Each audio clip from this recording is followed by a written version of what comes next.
बडगाम में जो सारा कुछ वहाँ खेल खेला गया, क्या आपको लगता नहीं है कि पीडीपी को जिताने में बीजेपी का रोल नहीं है? क्या बीजेपी ने नहीं जिताया? और जो प्रॉक्सी कैंडिडेट खड़े किए वो बीजेपी ने नहीं खड़े किए क्या? तो इसलिए जो आइन को तोड़ते हैं और जो आइन को एक ड्रामा करके सलामी देते हैं, ये सवाल उनसे आप बीजेपी वालों से पूछ लीजिए। और पीडीपी भी उनकी साथी है, वो बाहर नहीं है, वो सिर्फ है कि बाहर जाके सलामी देंगे और पीडीपी जो है वो अंदर घर से सलामी देती है। तो इसलिए ये कॉन्स्टिट्यूशन किसने तोड़ा? अभी थोड़े दिन तो हुए, बडगाम में क्या हुआ? बडगाम में जो सारा कुछ वहाँ खेल खेला गया, क्या आपको लगता नहीं है कि पीडीपी को जिताने में बीजेपी का रोल नहीं है? क्या बीजेपी ने नहीं जिताया? और जो प्रॉक्सी कैंडिडेट खड़े किए वो बीजेपी ने नहीं खड़े किए क्या?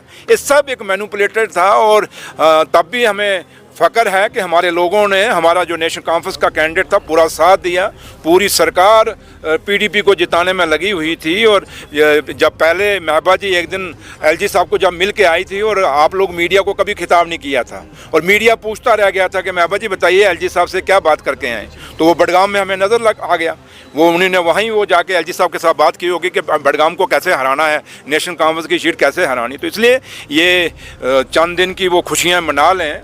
आज आके बडगाम हमारा है, और हमेशा बडगाम नेशनल कॉन्फ्रेंस का रहा है, आगे भी रहेगा।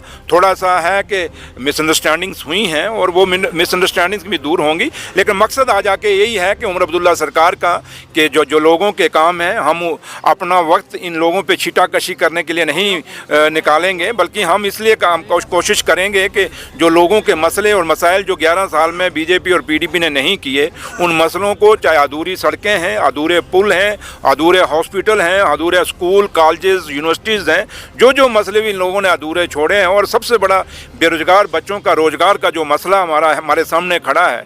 और क्योंकि इलेक्शनों में हमारी पार्टी के लीडर और कायद डॉक्टर फारूक अब्दुल्ला साहब का मैनिफेस्टो में हमने कमिटमेंट की हुई है, इसलिए 5 साल बाद जब हम इलेक्शन लड़ने को जाएंगे, आप लोगों को अपना मैनिफेस्टो दिखाएंगे कि भैया देखो इसमें से कौन कौन सा काम किया है, और हम एक एक काम करके छोड़ेंगे। इसलिए जो वादे नेशनल कॉन्फ्रेंस ने किए हैं आप लोगों से, जम्मू कश्मीर के लोगों से, कश्मीर के लोगों से, और ख़ासकर जम्मू कश्मीर के नौजवानों से, एक एक वादा पूरा करेंगे। सिर्फ मैं आप लोगों के माध्यम से जम्मू कश्मीर के और ख़ासकर कश्मीर के लोगों से मैं अपील करूंगा कि ये रोज़ जो बातें करते हैं, चाहे वो कभी रिजर्वेशन का मुद्दा उठा लेते हैं, कभी बिजली का मुद्दा उठा लेते हैं। जब परसों ऑनरेबल चीफ मिनिस्टर साहब ने क्लियर कर दिया कि ये फाइल मेरे पास साइन करना तो दूर, बिजली वाली जो पावर का जो पैसा बढ़ाया गया, मैंने तो वो फाइल देखी भी नहीं है, तो फिर कैसे पैसा बढ़ गया? और कईयों को मैंने पूछा कि ऑर्डर कॉपी है आपकी उमर साहब की? ऑर्डर कॉपी कोई नहीं।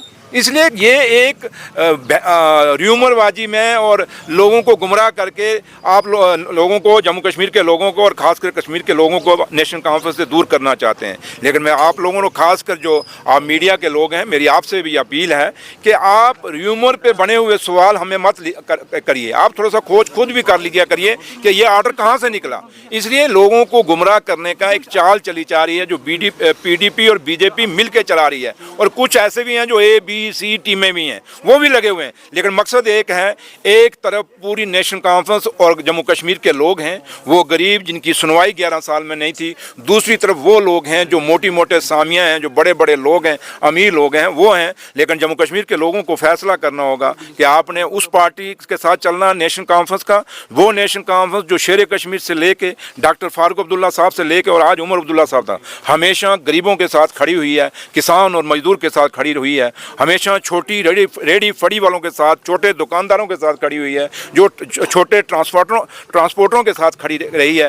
रोजगार के आज जितने भी आपको रोजगार दिखता है, ये सारा उस शेर कश्मीर से लेकर उमर साहब तक जो रोजगार हमने दिया वही बुनियाद है। तो इसलिए हम पे भरोसा रखें, इनकी र्यूमरबाजी में मत आएँ, गुमराह मत हों, हमारे पीछे शाना बचाना खड़ा रहें। Thank you. अंदर चलना है 2 मिनट, अभी अंदर चलो 2 मिनट, अभी और भी है।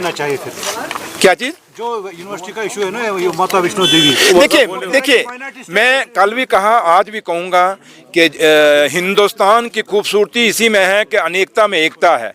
और हिंदुस्तान की खूबसूरती इसी में है कि और ख़ासकर जम्मू कश्मीर की यहाँ का भाईचारा।